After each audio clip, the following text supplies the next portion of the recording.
So welcome to this session on front, lateral and medial side of leg. Front, lateral and medial side of leg, that is below the knee up to the ankle, and also the dorsum of foot. Okay.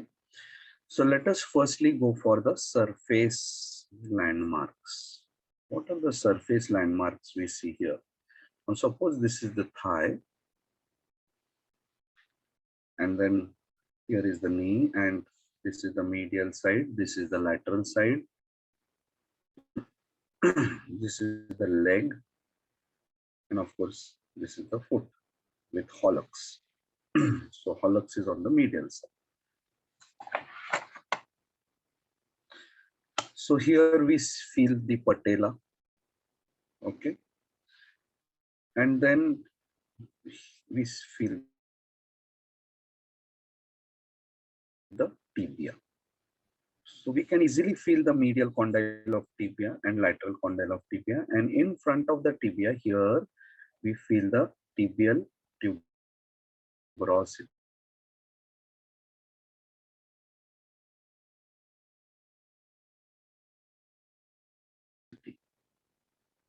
Okay, and behind the tibia, okay, then we can feel the anterior border of, and because there are no muscles attached along the medial surface of the tibia, we can feel that medial surface of tibia also. Lower down fibula can be felt here as lateral malleolus, and tibia, even the medial border can be felt, and here we can feel the medial malleolus. Okay, and this is the lateral lateral malleolus. Okay, so these are the main surface landmarks which we see. Now on this, in the skin and in the superficial fascia, we see some veins, and I would like to draw them in this diagram only. We see a dorsal venous arch like this. Dorsal venous arch formed from the medial marginal vein, from the digital veins going like this, okay, collecting blood from the adjacent spaces of the digits.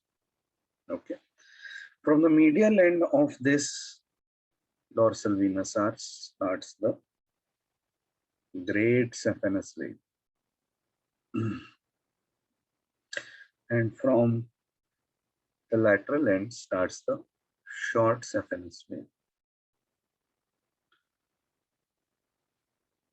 Okay. Now, one more important thing which we need to study in this area is the cutaneous nerve supply. Okay. So again, if this is the lateral side and this is the medial side, okay, hallux. Okay.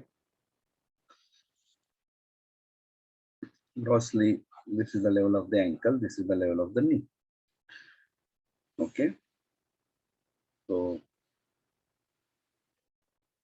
this is the leg, this is the dorsum of the foot. Now the leg, the medial side, and almost up to the ball of the toe like this area is by the saphenous nerve, which is the longest cutaneous nerve. It is a branch of the saphenous nerve, is a branch of femoral nerve. Okay, and it is the one which supplies medial side of the leg right up to the medial border and ball of the foot. Okay, then going to the lateral side. On the lateral side, upper half is lateral cutaneous nerve of calf. Okay, and below that is superficial peroneal nerve, except for this space between the hallux and the second digit where we hold our chappals, it is by the deep peroneal.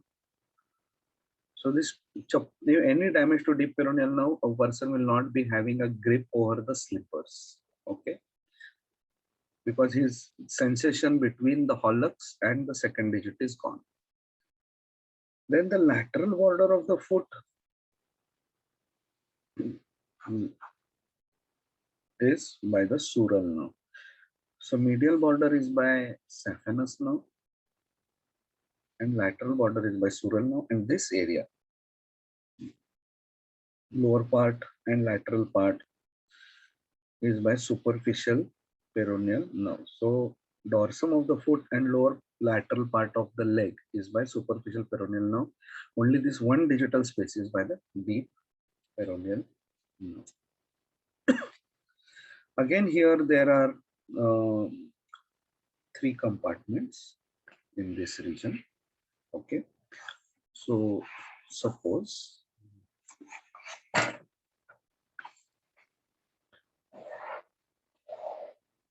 this is the leg.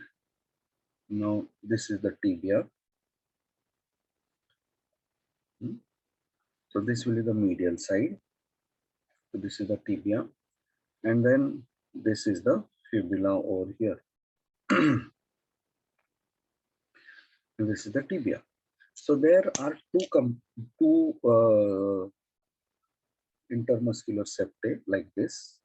Okay, which divides it into anterior compartment, which we are going to study today, lateral compartment, and the medial side of the leg is this. There is no compartment over here because there are no muscles except for on the top there is SGS. There are no muscles attached because this is subcutaneous, medial side of tibia. So we said this is medial side, this is lateral side. The medial side of tibia is subcutaneous, lateral side there are some muscles attached. Okay. And this is the posterior compartment. So there are these two septa, anterior intermuscular septum and the posterior intermuscular septum, which is dividing it into anterior, lateral, and posterior compartment. There is no medial compartment. The tibia subcutaneous surface itself is a medial compartment. So now let us study the muscles of the anterior compartment.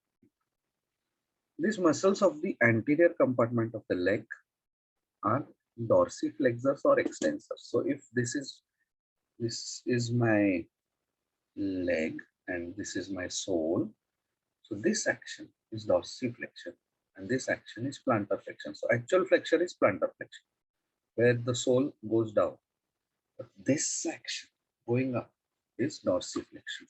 And these dorsiflexors or this compartment of the anterior, these muscles of the anterior compartment of the leg, these are the dorsiflexors. So let us just see firstly, before even going to their original instruction, how do we see them and what are their names? So suppose this is the tibia,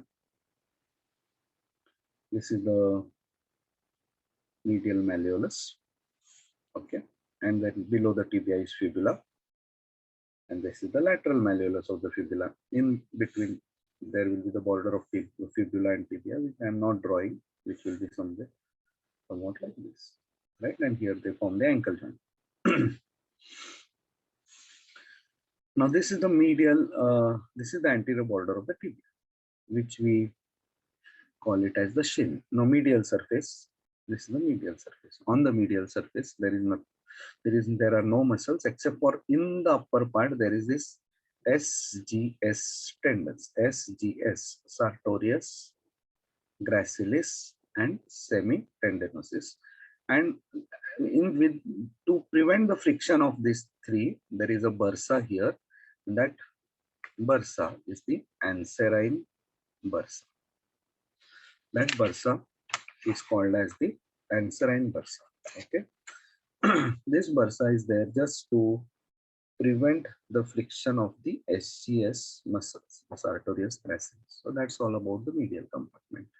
They together SGS are called as guy ropes. Guy ropes because they three: sartorius is from anterior compartment, gracilis is from medial compartment, semitendinous is from posterior compartment. Three are supplied by different nerves: sartorius by femoral nerve, gracilis by obturator nerve, semitendinous is by the tibial part of sciatic nerve. They hold the pelvis on the two femore and acting like a guy ropes of a tent. Like the tent has guy ropes. So that's the significance of this guy ropes.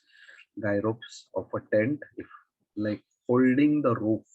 That these guy ropes hold the roof of the tent, right? When we build a tent, somewhat like this. I'm talking a tent which has a shape like this. Okay, so then there are these guy ropes, right? So if this tent is the pelvis and this is the femur, so these guy ropes are coming like this from different direction and getting attached to the tibia. Now this is the lateral surface of the tibia from where this muscle of the name tibialis anterior will take origin. Tibialis anterior will take origin, and its origin will extend over the intraosseous membrane also. The origin will extend over the intraosseous membrane, which is there between tibia and tibia. Now if this is the lateral surface of tibia, right? This is the medial. If this is the lateral surface of tibia, fibula will also have a medial and lateral surface. Now this medial surface is very thick, very thick. And very difficult, even what I'll be talking about its origin in details. It's very difficult even to understand that how in this small space these muscles are taking over.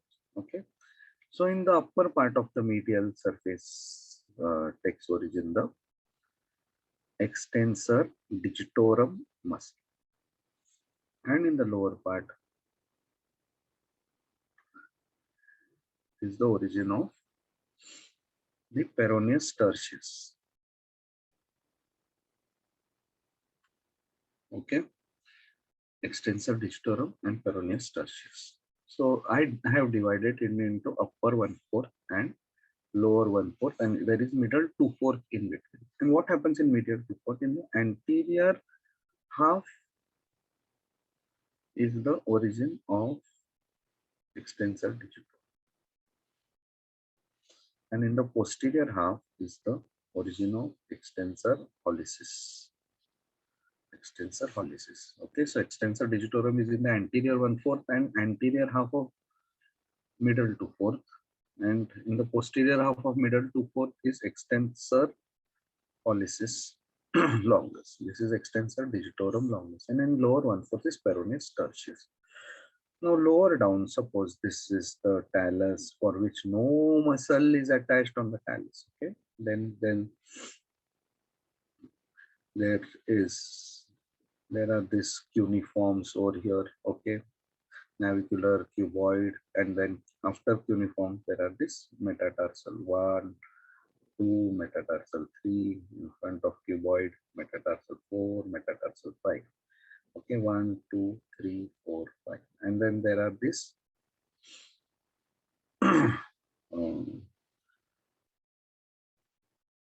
phalanges also,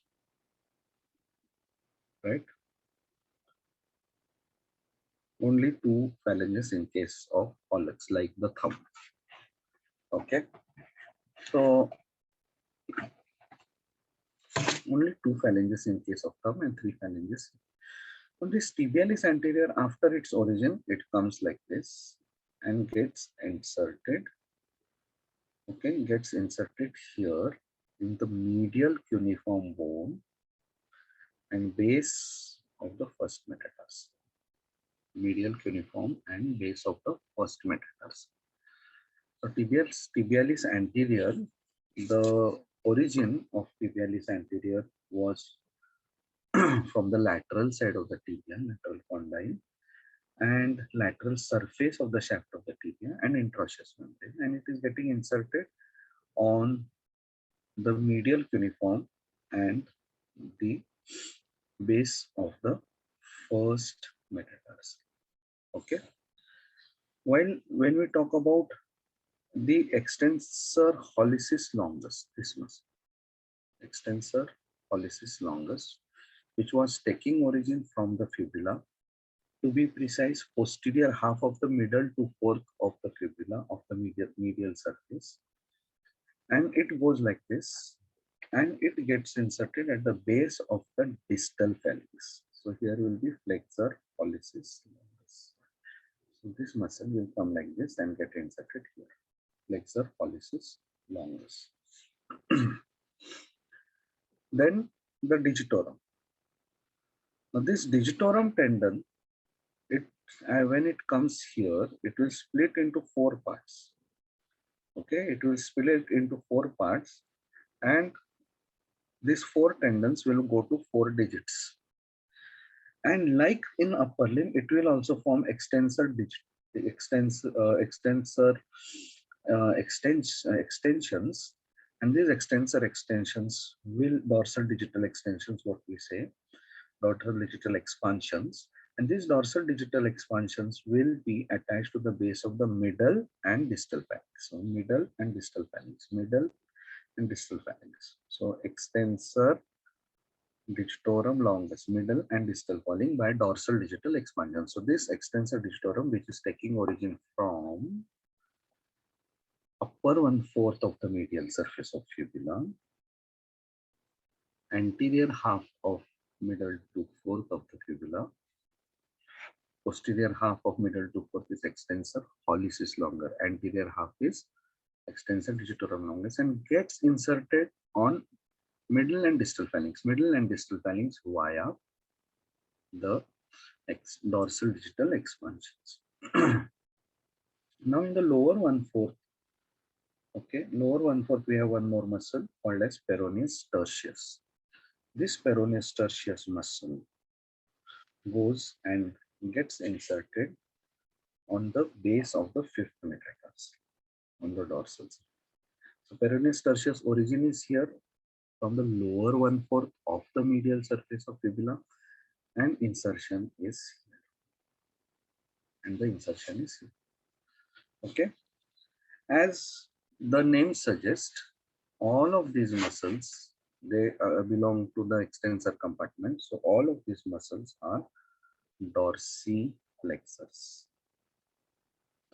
All of these muscles are dorsiflexors. All of them are supplied by deep peroneal nerve.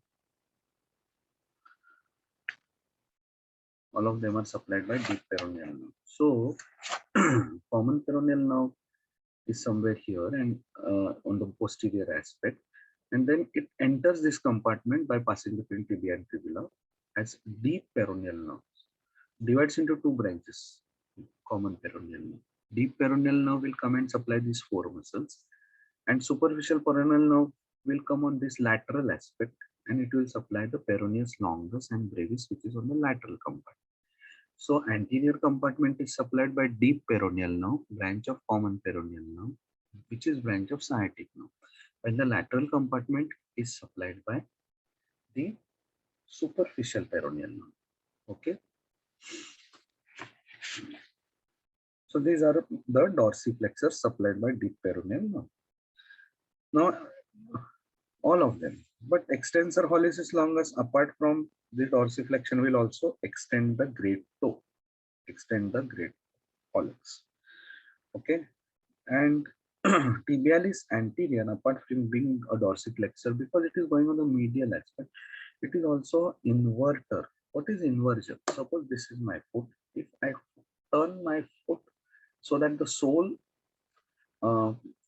faces medially, this is called inversion. When I turn my foot like this, it is called as eversion. So because tibialis anterior is getting inserted on the medial aspect, it will cause inversion. So it is an inverter. Okay. It also maintains the medial longitudinal arch. Medial and longitudinal arch. Well, the extensor digitorum, apart from being a dorsiflexion, extensor digitorum longus, it also extends the 4 digits.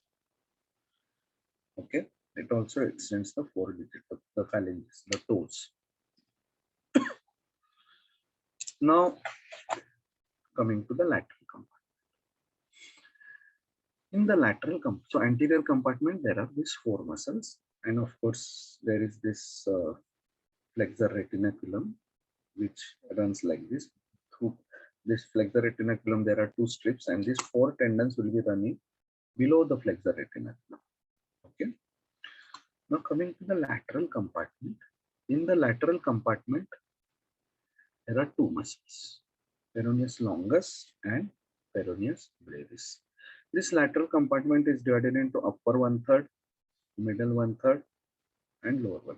So this is upper 1/3, suppose this is middle 1/3, and this is lower 1/3. So Peroneus longus lies in the upper 1/3. Okay, Peroneus longus. Peroneus brevis is there in the lower 1/3. Very easy to remember. Peroneus longus in upper 1/3, Peroneus brevis in lower 1/3. Now in middle 1/3, what happens is anteriorly is Peroneus brevis and posteriorly is Peroneus longus. Okay, so Peroneus longus is in the upper 1/3 and posterior half of middle 1/3. Peroneus brevis is lower 1/3 and anterior half of middle 1/3. Okay.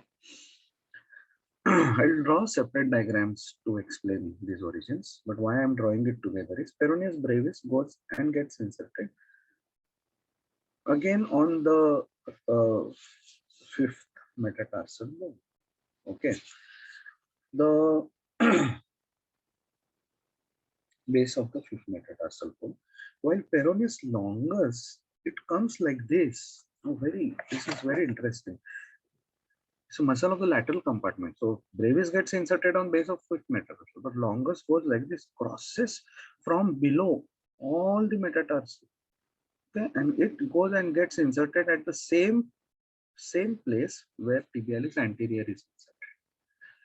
Tibialis anterior is inserted at the medial cuneiform and base of first metatarsal, and Peroneus longus coming like this from lateral side almost comes here and gets inserted again on the medial cuneiform and base of the first metatarsal. So these two together, one coming from the lateral side, one coming from the medial side, they form a common sling for maintaining the longitudinal arches of the foot. The foot we know is arched like this. So this arch has to be maintained. This arch is maintained by these common sling. Okay. So, and these two muscles are supplied by the superficial peroneal nerve. So just to show you how the origins look like on the fibula. Now suppose this is the medial surface of the fibula.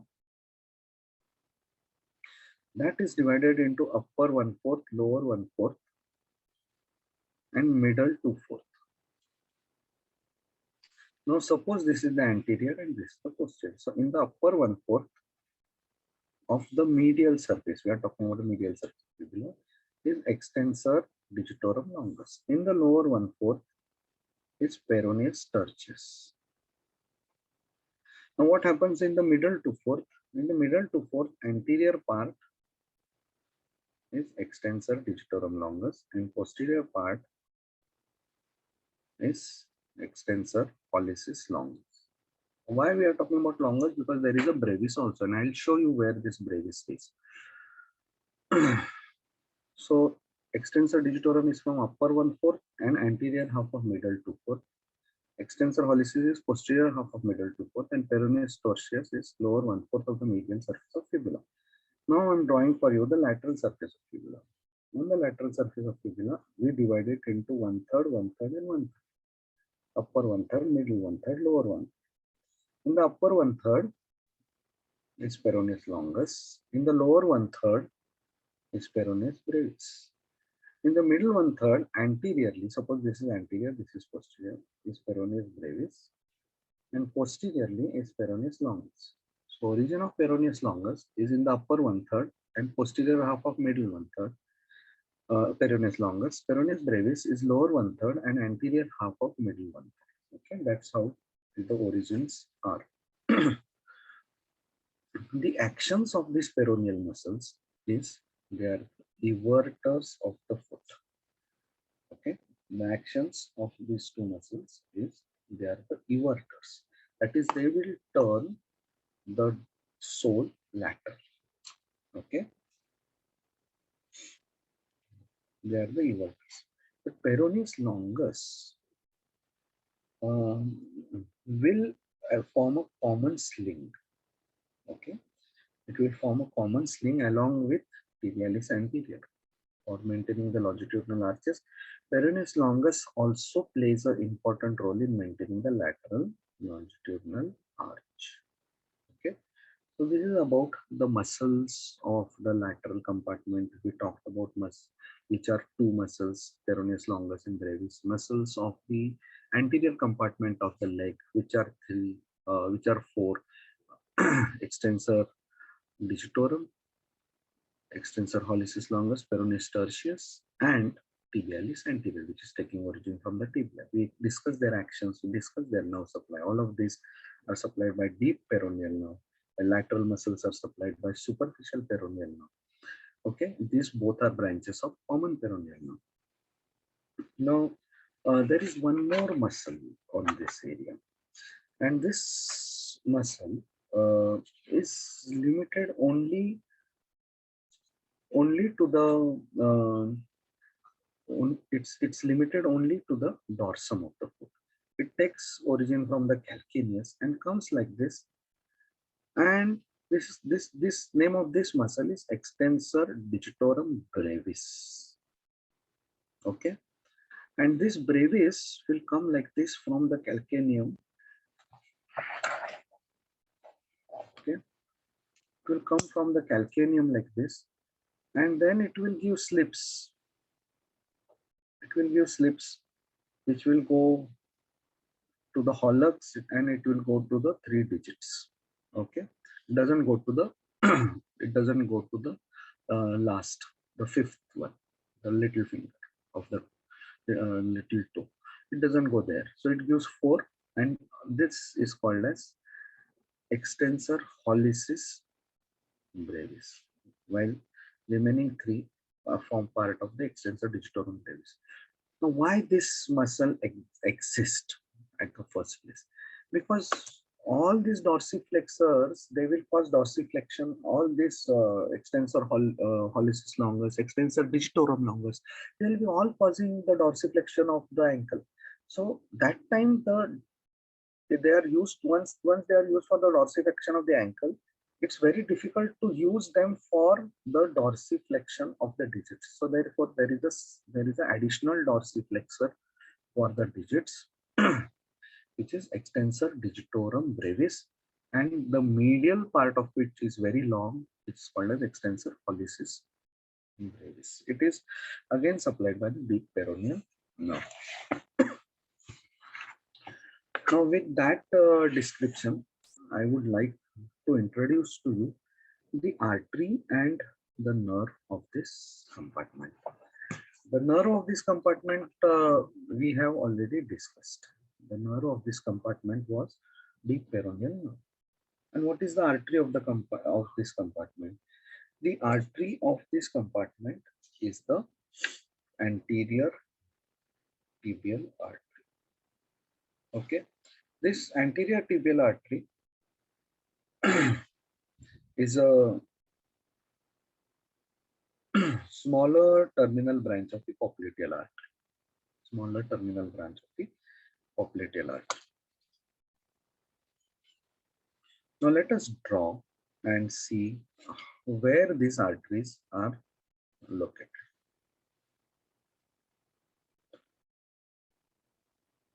Now, suppose this is the medial side and this is the lateral side. On the medial side, we saw, of course, tibialis anterior is here. Now I'm not drawing the tibialis. Oh, sorry. Let us say that this is the medial side and this is the lateral side. Now, the tibialis anterior is here, taking origin from the lateral surface of the tibia. Okay. and it goes for its insertion, all of us know, on the base of the first metatarsal and medial cubiform. And this side here is the origin of extensor digitorum longus from the upper 1/4 and anterior half of middle to 4th. Okay, and below it takes origin the extensor. So this is extensor digitorum longus and upper 1/4 and anterior half of middle to 4th. And this is extensor hallucis longus from the posterior half of the middle to 4th of the medial surface of fibula. This is tibialis anterior from the lateral surface of the tibia. So after this origin, tibialis anterior goes like this. Now here is our artery. Okay, this is the anterior tibial artery, and coming from the common peroneal nerve, going around the fibula. Common peroneal divides, suppose this is the common peroneal, it divides into superficial peroneal and deep peroneal, and this deep peroneal, it comes here and lying along the lateral side of the artery.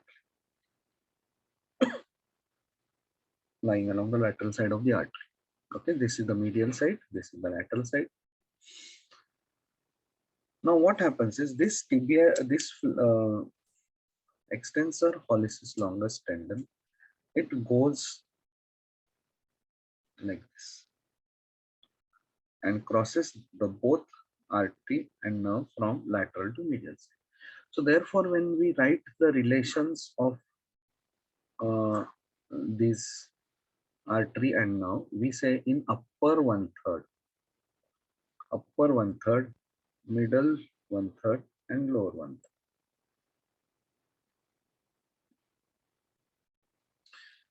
The upper 1/3, the artery lies between, see here, tibialis anterior medially and extensor digitorum longus lateral. Artery and nerve both are lying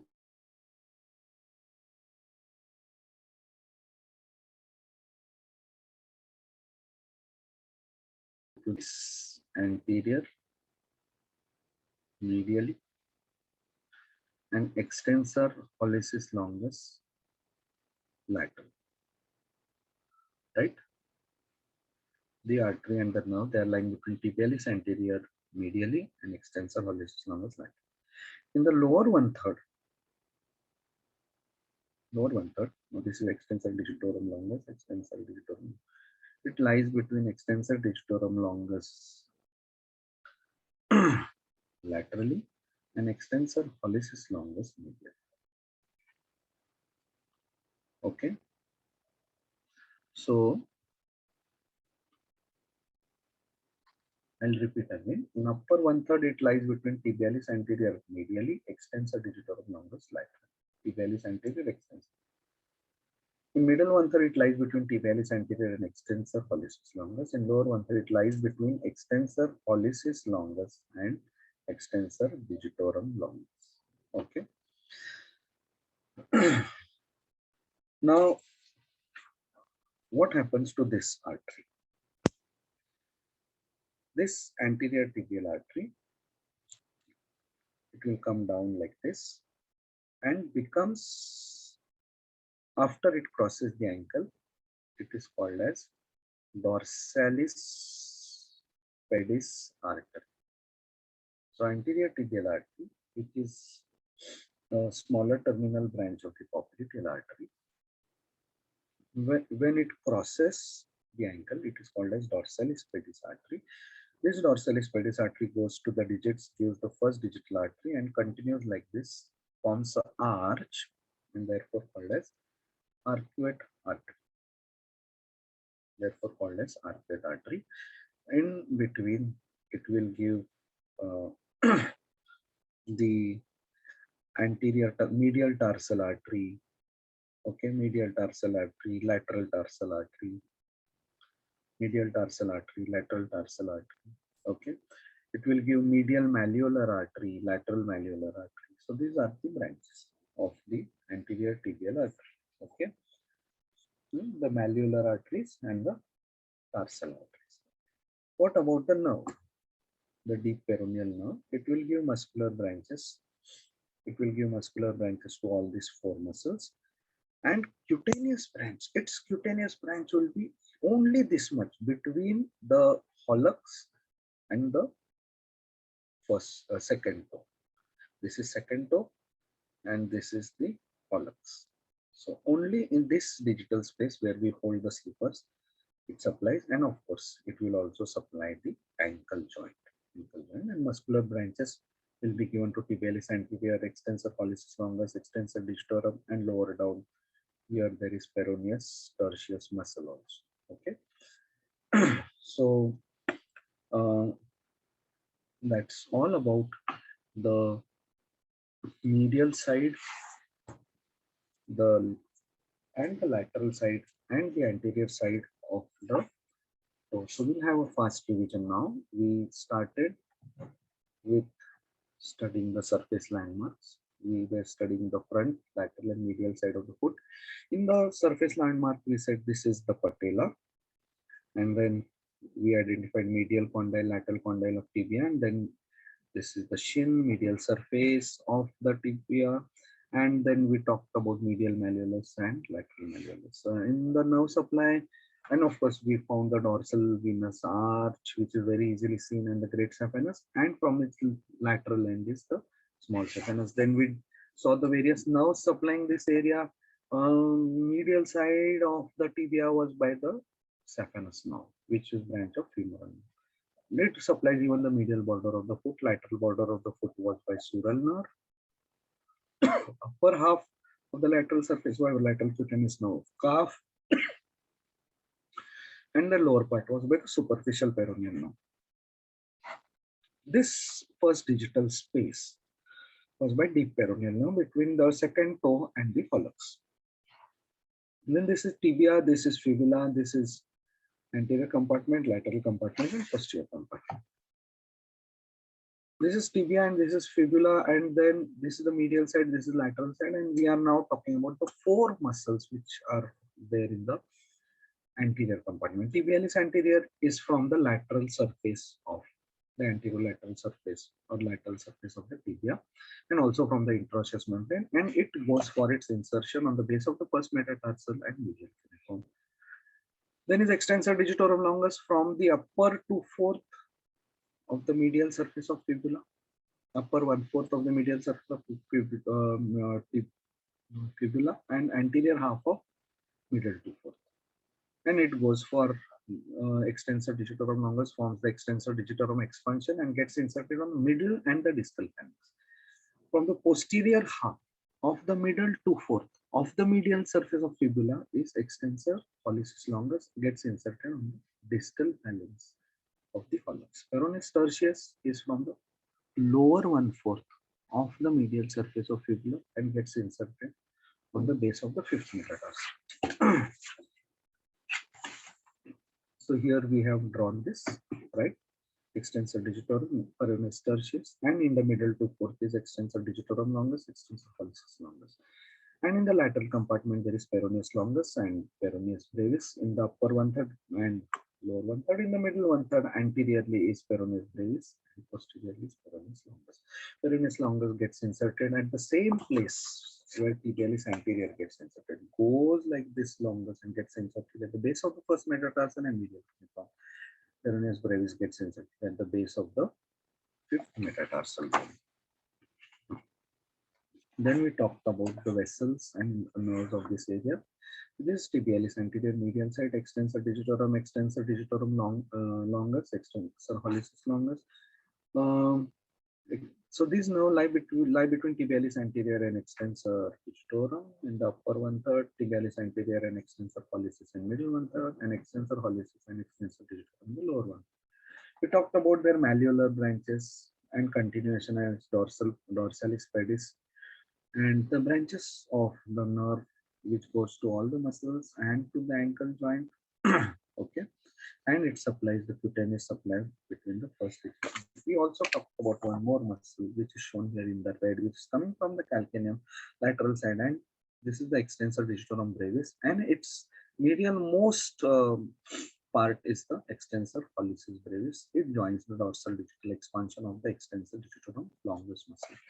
Now, coming to the applied anatomy in case of damage to the common peroneal nerve, because these muscles are the dorsiflexors. In case the common peroneal nerve, the peroneal nerve is not damaged, it will lead to foot drop. Okay, so the applied anatomy of all these muscles is foot drop. Okay, so with that, we end our session on the front, lateral, and medial side of the leg. And the medial side of the leg only is subcutaneous and only three muscles: SGS, sartorius, gracilis, semitendinosus is separated by anserine bursa. So thank you so much.